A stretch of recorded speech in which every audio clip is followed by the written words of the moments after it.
பெற்றோரோட எதிர்ப்பையும் மீறி காதல் கல்யாணம் பண்ணிக்கிட்ட மனோரமா. ஆனா அவங்களோட கணவர் என்ன செஞ்சாருன்னு தெரியுமா? தமிழ் சினிமா உலகத்துல ரொம்பவே சிறந்த பழம்பெரும் நடிகை மனோரமா. தமிழ் திரையுலகத்தினராலும், தமிழ் திரைப்பட ரசிகர்களாலும் நடிகை மனோரமா அவங்க ஆச்சி அப்படின்னு அன்போடு அழைக்கப்பட்டாங்க. நடிகை மனோரமா தஞ்சாவூர் மாவட்டத்துல இருக்கக்கூடிய மன்னார்குடியில பிறந்தவங்க. இவங்களோட உண்மையான பேரு கோபி சாந்தா. இவங்களோட 12வது வயசுல நடிப்பு தொழில இறங்குனாங்க. நாடக இயக்குனர் திருவேங்கடம், ஹார்மோனிய கலைஞர் தியாகராஜன் இவங்க தான் இவங்களுக்கு மனோரமா அப்படின்னு பேர் சூட்டுனாங்க. ஆரம்பத்துல இவங்க வைரம் நாடக சபா நாடகங்கள்ல சின்ன சின்ன வேடங்கள்ல நடிச்சுட்டு வந்தாங்க. அதுக்கு பின்னாடி இவங்க 100க்கும் மேற்பட்ட நாடகங்கள்ல நடிச்சிருக்காங்க. மனோரமா அவங்க முதலா மஸ்தான் அப்படிங்கிறவர் இயக்குன ஒரு சிங்கள மொழி திரைப்படத்துல கதாநாயகிக்கு தோழியா நடிச்சிருந்தாங்க. அதுக்கு பின்னாடி ராஜேந்திரன், தேவிகா நடிச்ச ஒரு படத்துல இவங்க நடிச்சாங்க. அதுக்கு பின்னாடி இவங்க படங்கள்ல பிஸியா நடிச்சுட்டு வந்தாங்க. நடிகை மனோரமாவோட இறப்பு ஒட்டுமொத்த திரையுலகத்தையுமே கதிகலங்க வச்சது. இவங்களோட இறப்பு இப்ப வரைக்கும் கூட யாராலயுமே ஈடுகட்ட முடியாது. அது மட்டும் இல்லாம நடிகை மனோரமா அவங்க தேசிய விருது, பத்மஸ்ரீ விருது, டாக்டர் பட்டம் இந்த மாதிரியான பல விருதுகள தன்னோட நடிப்பு திறமைக்கு வாங்கியிருக்காங்க. இதுவரைக்கும் இவங்க 1500க்கும் மேற்பட்ட திரைப்படங்கள்ல நடிச்சிருக்காங்க. இதனாலேயே இவங்களோட பேரு கின்னஸ் புத்தகத்துல இடம் பிடிச்சிருக்கு. மன்னார்குடியில பொறந்து இந்த அளவுக்கு சினிமா உலகத்துல மாபெரும் கலைஞரா உருவெடுத்திருக்காங்க.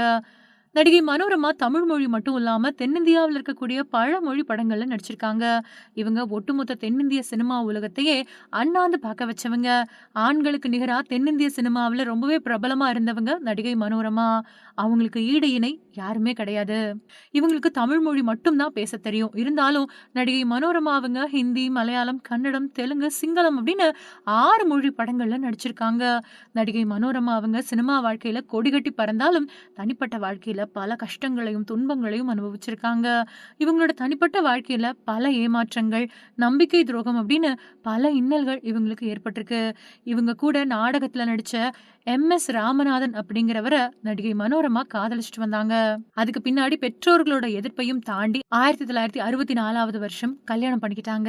இவங்களுக்கு ஒரு பையனும் பிறந்தாரு. ஆனா இவங்க 2 பேருக்குள்ளயும் ஏற்பட்ட கருத்து வேறுபாடு காரணமா மனோரமா அவங்க 1966வது வருஷம் விவாகரத்து வாங்கி பிரிஞ்சுட்டாங்க.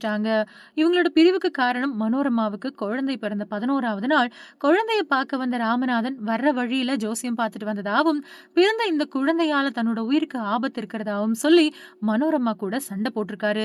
அப்படி வீண் சண்டை போட்ட சில நாட்கள்லயே ராமநாதன் மனோரமாவை விட்டு பிரிஞ்சு போக காரணமா அமைஞ்சு போச்சு.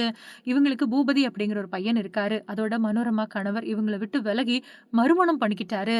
நடிகை மனோரமா அவங்க 2015வது வருஷம் அக்டோபர் மாசம் மாரடைப்பால உயிரிழந்துட்டாங்க.